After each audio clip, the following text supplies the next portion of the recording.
ನಮಸ್ಕಾರ ಕದಂಬ ನ್ಯೂಸ್ಗೆ ಸ್ವಾಗತ. ನಾನು ಸೋನಿಕಾ ಸುದೇಶ್. ಮೊದಲಿಗೆ ಮುಖ್ಯಾಂಶಗಳು. ನಾರಂಜ ಸಕ್ಕರೆ ಕಾರ್ಖಾನೆಯ ಚುನಾವಣೆ ತಡೆಯಜ್ಞೆಯನ್ನು ಹಿಂಪಡೆಯಬೇಕು, ಸಿದ್ದರಾಮಪ್ಪ ಆಣದುರೆ. ಮಳೆ ಹನಿಯೊಂದಿಗೆ ರೈತರ ಕಣ್ಣೀರ ಹನಿ ಹೆಚ್ಚಾಗಿದೆ. ಬೆಳೆ ಹಾನಿ ಪರಿಹಾರ ನೀಡದಿದ್ದರೆ ರೈತರ ಆತ್ಮಹತ್ಯೆ ದ್ವಿಗುಣ ಆಂದೋಲನ ಶ್ರೀಗಳು. ಕಲಬುರಗಿಯಲ್ಲಿ ಕುಂಭದ್ರೋಣ ಮಳೆ, ಹಲವು ಸೇತುವೆ ಜಲಾವೃತ. 2 ದಿನ ಶಾಲೆಗಳಿಗೆ ರಜೆ ಘೋಷಣೆ. ಧಾರವಾಡದಲ್ಲಿ ಉದ್ಯೋಗಕ್ಕಾಗಿ ಒತ್ತಾಯಿಸಿ ಯುವಕರಿಂದ ಬೃಹತ್ ಪ್ರತಿಭಟನೆ. ಸುದ್ದಿಯ ವಿವರಗಳು. ಜಿಲ್ಲೆಯಲ್ಲಿ ಅತಿವೃಷ್ಟಿಯಿಂದ ಎಲ್ಲ ಬೆಳೆಗಳು ಸಂಪೂರ್ಣ ನಾಶವಾಗಿದೆ. ಸರ್ಕಾರದಿಂದ ಯಾವುದೇ ತರಹದ ಪರಿಹಾರಧನ ಘೋಷಣೆ ಮಾಡಿಲ್ಲ. ರೈತರು ತುಂಬಾ ಸಂಕಷ್ಟಕ್ಕೆ ಸಿಲುಕಿ ಪರದಾಡುತ್ತಿದ್ದಾರೆ. ಅದರಲ್ಲಿ ನಾರಂಜ ಸಹಕಾರಿ ಸಕ್ಕರೆ ಕಾರ್ಖಾನೆಯ ಚುನಾವಣೆಗೆ ತಡೆಯಜ್ಞೆ ತಂದಿದ್ದಾರೆ. ರೈತರು ಬೆಳೆದಿರುವ ಕಬ್ಬು ಕಟಾವಿಗೆ ವಿಳಂಬವಾಗಲಿದೆ ಎಂದು ಜಿಲ್ಲಾಧ್ಯಕ್ಷ ಸಿದ್ದರಾಮಪ್ಪ ಆಣದುರೆ ಪತ್ರಿಕೆಗೋಷ್ಠಿಯಲ್ಲಿ ತಿಳಿಸಿದರು. ಬೀದರ್ ಜಿಲ್ಲೆಯಲ್ಲಿ ಕಬ್ಬು 25 ಲಕ್ಷ ಟನ್ ಇದೆ. ನಾರಂಜ ಸಕ್ಕರೆ ಕಾರ್ಖಾನೆಯಲ್ಲಿ ಸುಮಾರು 4 ಲಕ್ಷ ಬರುತ್ತದೆ. ರೈತರ ಬದುಕಿನ ಜೊತೆ ರಾಜಕೀಯ ಮಾಡಬಾರದು ಎಂದರು. ಈಗಾಗಲೇ ಬಿಎಸ್ಎಸ್ಕೆ ಕಾರ್ಖಾನೆ ಮುಚ್ಚಿದೆ. ಅದೇ ರೀತಿ ನಾರಂಜ ಕಾರ್ಖಾನೆಗೂ ಅದೇ ಪರಿಸ್ಥಿತಿ ಬರುವ ಲಕ್ಷಣಗಳು ಕಾಣುತ್ತಿದೆ.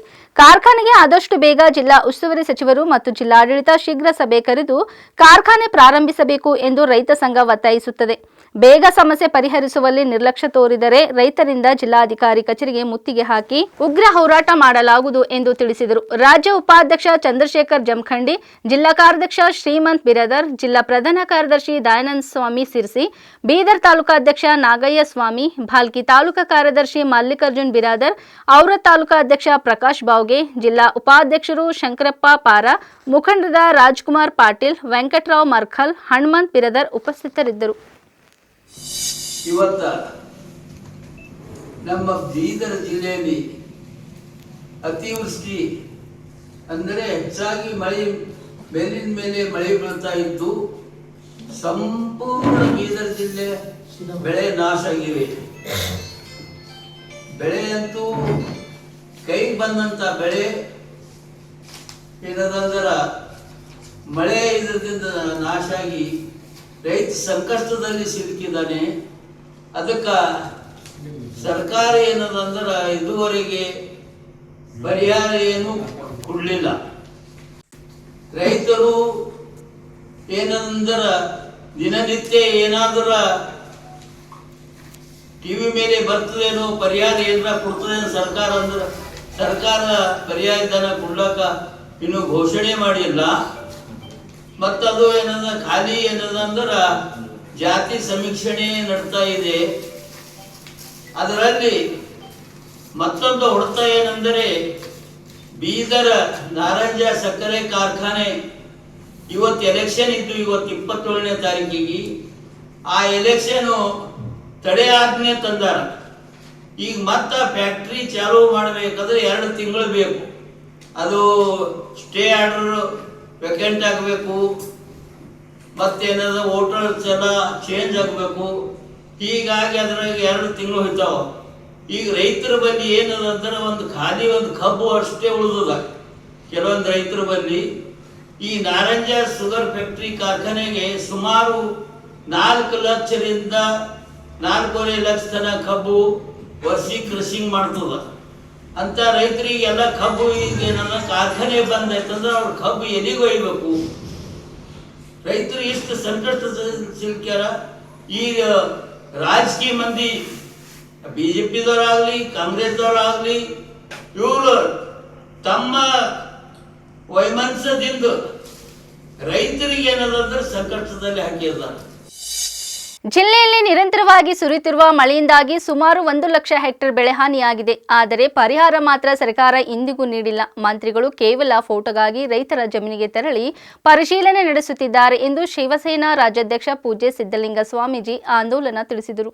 ನಗರದ ಜಿಲ್ಲಾ ಪತ್ರಿಕಾ ಭವನದಲ್ಲಿ ಶನಿವಾರ ಕರೆದ ಸುದ್ದಿಗೋಷ್ಠಿ ಉದ್ದೇಶಿಸಿ ಮಾತನಾಡಿದ ಅವರು, ಶಾಸಕರು ಮಂತ್ರಿಗಳು ತಮ್ಮ ಸಂಬಳ ಹೆಚ್ಚಿಸುವಂತೆ ಸ್ಪೀಕರ್ಗೆ ಮನವಿ ಕೊಡುವ ಇವರು ರೈತರ ಬೆಳೆ ಹಾನಿಯಾಗಿದೆ, ಅವರು ಸಂಕಷ್ಟದಲ್ಲಿದ್ದಾರೆ, ಪರಿಹಾರ ಹಣ ಬಿಡುಗಡೆ ಮಾಡಿ ಎಂದು ಸಿಎಂಗೆ ಕೇಳುವುದಿಲ್ಲ. ಇಲ್ಲಿಯ ಮಂತ್ರಿಗಳ ನಿರ್ಲಕ್ಷ್ಯ ನಡೆಯಿಂದ ರೈತರು ಕಂಗಾಲಾಗಿದ್ದಾರೆ. ಮಳೆ ಹನಿಯೊಂದಿಗೆ ರೈತರ ಕಣ್ಣೀರ ಹನಿಯು ಶಾಪ ನಿಮ್ಮನ್ನು ಕುರ್ಚಿಯಿಂದ ಕೆಳಗಿಳಿಯುವಂತೆ ಮಾಡುತ್ತದೆ ಎಂದು ಉಭಯ ಸಚಿವರ ವಿರುದ್ಧ ಹರಿಹಾಯ್ದರು. ರಾಜ್ಯದಲ್ಲಿ 7 ತಿಂಗಳಲ್ಲಿ 760 ಅಪಘಾತಗಳು ನಡೆದಿವೆ. ರಸ್ತೆ ಮೇಲಿನ ಗುಂಡಿ ಮುಚ್ಚುವ ಕಾರ್ಯವು ಇವರಿಂದ ಸಾಧ್ಯವಾಗಿಲ್ಲ ಎಂದು ರಾಜ್ಯ ಸರ್ಕಾರದ ವಿರುದ್ಧ ಗರಂ ಆದ ಶ್ರೀಗಳು 7 ಜಿಲ್ಲೆಗಳಲ್ಲಿ ಒಂದು ವರ್ಷಕ್ಕೆ ಸುಮಾರು 2500 ಮಹಿಳೆಯರು ನಾಪತ್ತೆಯಾಗಿದ್ದಾರೆ. ಎಫ್ಐಆರ್ ಆದರೂ ಸಹಿತ ಹುಡುಕುವಲ್ಲಿ ಪೊಲೀಸ್ ಇಲಾಖೆ ವಿಫಲವಾಗಿದೆ ಎಂದರು. ಐ ಲವ್ ಯು ಮೊಹಮ್ಮದ್ ಎಂದು ಇಸ್ಲಾಂ ಬಾಂಧವರು ಎಲ್ಲೊಂದರಲ್ಲಿ ಪೋಸ್ಟರ್ ಅಳವಡಿಸುತ್ತಿದ್ದಾರೆ. ಇದನ್ನು ಪ್ರಶ್ನೆ ಮಾಡಿದರೆ ಉತ್ತರ ಪ್ರದೇಶದಲ್ಲಿ ಕಲ್ಲು ತೋರಾಟ ಆಗುತ್ತದೆ. ಬೀದರ್ ಜಿಲ್ಲೆಯಲ್ಲಿ ಮುಸ್ಲಿಂ ಶಿಕ್ಷಕನೊಬ್ಬ ಹಿಂದೂ ವಿದ್ಯಾರ್ಥಿನಿಗೆ ಲೈಂಗಿಕ ಕಿರುಕುಳ ಕೊಟ್ಟಾಗಲೂ ಇಲ್ಲಿಯ ಜಿಲ್ಲಾಡಳಿತ ಮತ್ತು ಉಸ್ತುವಾರಿ ಮಂತ್ರಿಗಳು ಕೈಕಟ್ಟಿ ಕುಳಿತಿದ್ದಾರೆ ಎಂದು ಹೇಳಿದ ಆಂದೋಲ ಶ್ರೀಗಳು ಇಂತಹ ಘಟನೆಗಳಲ್ಲಿ ಇವರ ಕಣ್ಣಿಗೆ ಕಾಣುವುದಿಲ್ಲವೇ ಎಂದು ಪ್ರಶ್ನಿಸಿದರು. ಜಿಲ್ಲೆಗೆ ನಾನು ಬರಲು ನಿರ್ಬಂಧ ಹೇರಲಾಗುತ್ತಿದೆ. ಇದಕ್ಕೆ ಇನ್ನು ಮುಂದೆ ನಾನು ಹೆದರುವುದಿಲ್ಲ. ಕಾನೂನು ಚೌಕಟ್ಟಿನಲ್ಲಿ ಕೆಲಸ ಮಾಡುವೆ. ನಿರ್ಬಂಧ ಹೇರುವುದು, ಗಡಿಪಾರು ಮಾಡುವುದು ಇದೆಲ್ಲ ನಡೆದರೆ ಸಹಿಸುವುದಿಲ್ಲ ಎಂದರು. ಮುಂದಿನ ದಿನಗಳಲ್ಲಿ ಶಿವಸೇನಾ ಜಿಲ್ಲಾಧ್ಯಕ್ಷರ ನೇಮಕಾತಿ ಶೀಘ್ರದಲ್ಲೇ ಮಾಡಲಾಗುವುದು ಎಂದು ಶ್ರೀಗಳು ತಿಳಿಸಿದರು.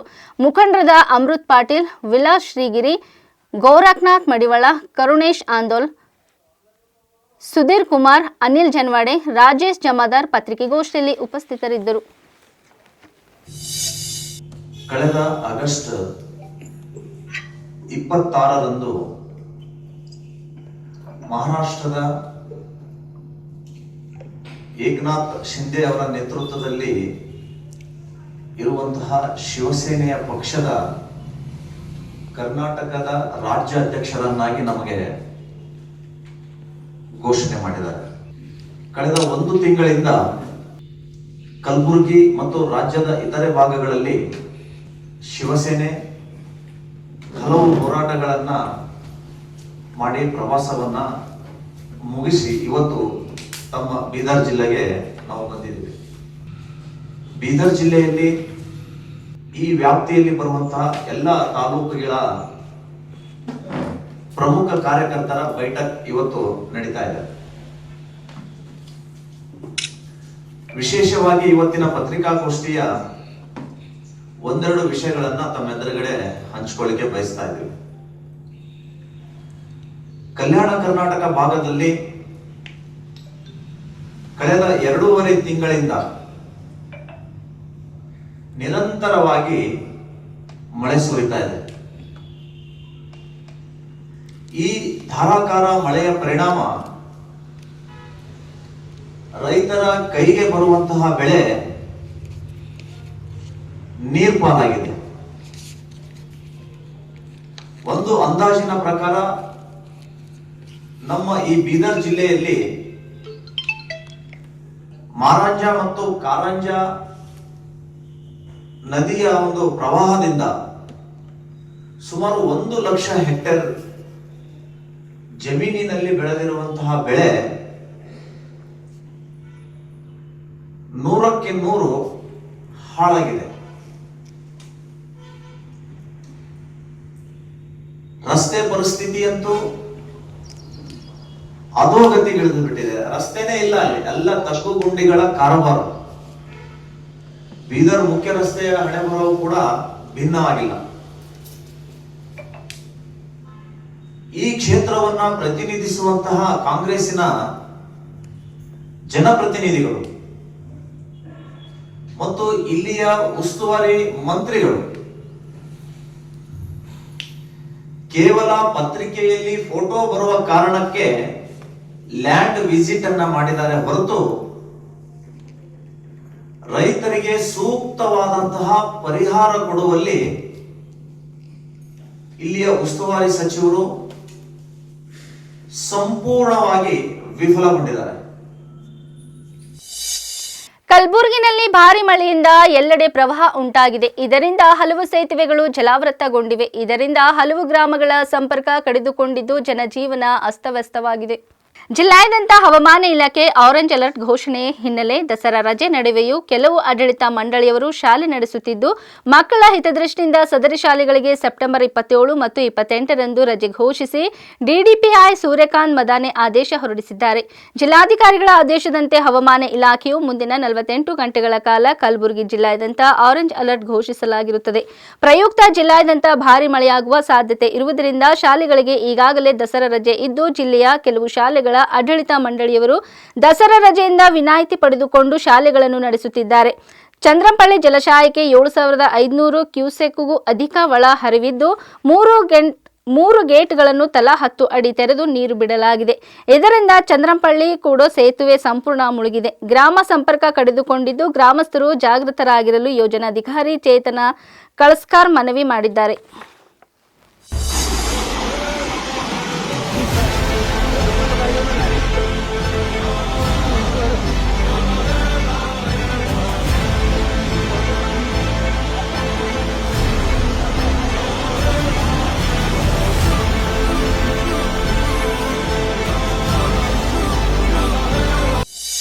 ಸರ್ಕಾರವು ತನ್ನ ವಿವಿಧ ಇಲಾಖೆಗಳಲ್ಲಿ ಖಾಲಿ ಇರುವ ಹುದ್ದೆಗಳನ್ನು ಭರ್ತಿ ಮಾಡಬೇಕು ಮತ್ತು ಈ ಹುದ್ದೆಗಳಿಗೆ ಅರ್ಜಿ ಸಲ್ಲಿಸಲು ವಯಸ್ಸಿನ ಮಿತಿಯನ್ನು ಸಡಿಲಿಸಬೇಕೆಂದು ಒತ್ತಾಯಿಸಿ ಬೃಹತ್ ಸಂಖ್ಯೆಯ ಉದ್ಯೋಗ ಆಕಾಂಕ್ಷಿಗಳು, ವಿದ್ಯಾರ್ಥಿಗಳು ಮತ್ತು ಯುವಕರು ಬೀದಿಗಿಳಿದು ಪ್ರತಿಭಟನೆ ನಡೆಸಿದರು. ಯುವಕರ ಗುಂಪೊಂದು ಸಿಎಂ ಸಿದ್ದರಾಮಯ್ಯ, ಡಿಸಿಎಂ ಡಿಕೆ ಶಿವಕುಮಾರ್, ಗೃಹ ಸಚಿವ ಜಿ ಪರಮೇಶ್ವರ್ ಮತ್ತು ಇತರರ ಚಿತ್ರಗಳನ್ನು ಹರಿದು ಹಾಕಿದರು. ಆ ಮೂಲಕ ಸರ್ಕಾರವು ಯುವ ಚಳವಳಿಯನ್ನು ನಿರ್ಲಕ್ಷಿಸಲು ಸಾಧ್ಯವಿಲ್ಲ ಎಂಬ ಪ್ರಬಲ ಸಂದೇಶ ರವಾನಿಸಿದರು. ಅಖಿಲ ಕರ್ನಾಟಕ ರಾಜ್ಯ ವಿದ್ಯಾರ್ಥಿ ಸಂಘ ಮತ್ತು ಇತರರು ಪ್ರತಿಭಟನೆಯ ನೇತೃತ್ವ ವಹಿಸಿದರು. ನನಗೆ ಈಗ 27 ವರ್ಷ ವಯಸ್ಸಾಗಿದ್ದು ಕಳೆದ 2 ವರ್ಷಗಳಿಂದ ಪೊಲೀಸ್ ಸಬ್ ಇನ್ಸ್ಪೆಕ್ಟರ್ ನೇಮಕಾತಿ ಪರೀಕ್ಷೆಗೆ ತರಬೇತಿ ತರಗತಿಗಳಿಗೆ ಹಾಜರಾಗುತ್ತಿದ್ದೇನೆ. ಆದರೆ ಸರ್ಕಾರ ಹುದ್ದೆಗಳನ್ನು ಭರ್ತಿ ಮಾಡಲು ಅರ್ಜಿಗಳನ್ನು ಕರೆದಿಲ್ಲ. ಮುಂದಿನ ವರ್ಷದ ವೇಳೆಗೆ ನಾನು ವಯಸ್ಸಿನ ಮಿತಿಯನ್ನು ದಾಟುತ್ತೇನೆ. ಅಭ್ಯರ್ಥಿಗಳಿಗೆ ವಯಸ್ಸಿನ ಮಿತಿಯನ್ನು ಸಡಿಲಿಸುವುದಾಗಿ ಭರವಸೆ ನೀಡಿದ ಸರ್ಕಾರ ಮೌನವಾಗಿದೆ ಎಂದು ಬಿಎಸ್ಸಿ ಮುಗಿಸಿ ಪ್ರತಿಭಟನೆಯಲ್ಲಿ ಭಾಗವಹಿಸಿದ್ದ ಹರಿಹರದ ವಿದ್ಯಾರ್ಥಿ ಅರುಣ್ ಹೇಳಿದರು.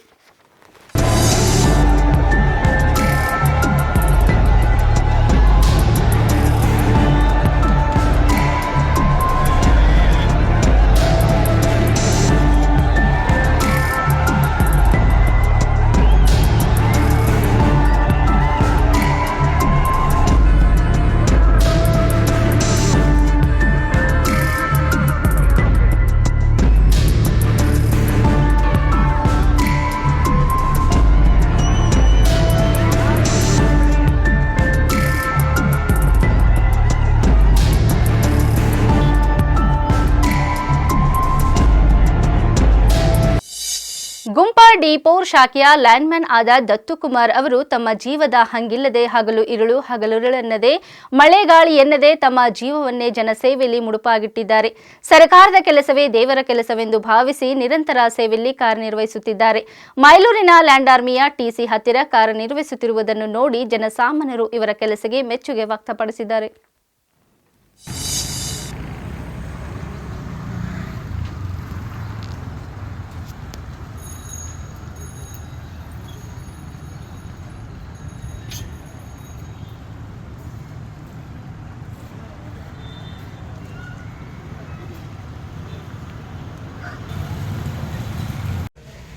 ಬೀದರ್ ಜಿಲ್ಲೆಯಲ್ಲಿ ಸತತವಾಗಿ ಮಳೆ ಸುರಿಯುತ್ತಿದೆ.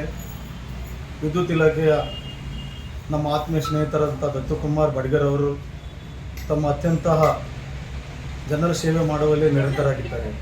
ಮಳೆ ಚಳಿ ಎನ್ನದೆ ಸಾರ್ವಜನಿಕರಿಗೆ ಸತತ 24 ಗಂಟೆಯಲ್ಲಿ ಅವರು ಡ್ಯೂಟಿಯಲ್ಲಿದ್ದರೂ ಕೂಡ ಅವರಿಗೆ ಬೇಕಾದಂಥ ವಿದ್ಯುತ್ ಕಂಬಗಳನ್ನು ಏರಿ ಅವರವರ ಮನೆಗೆ ಹೋಗಿ ಲೈನನ್ನು ದುರಸ್ತಿ ಮಾಡಿ ಅವರಿಗೆ ವಿದ್ಯುತ್ತನ್ನು ಒದಗಿಸಿಕೊಡುವಲ್ಲಿ ಯಶಸ್ವಿಯಾಗಿದ್ದಾರೆ.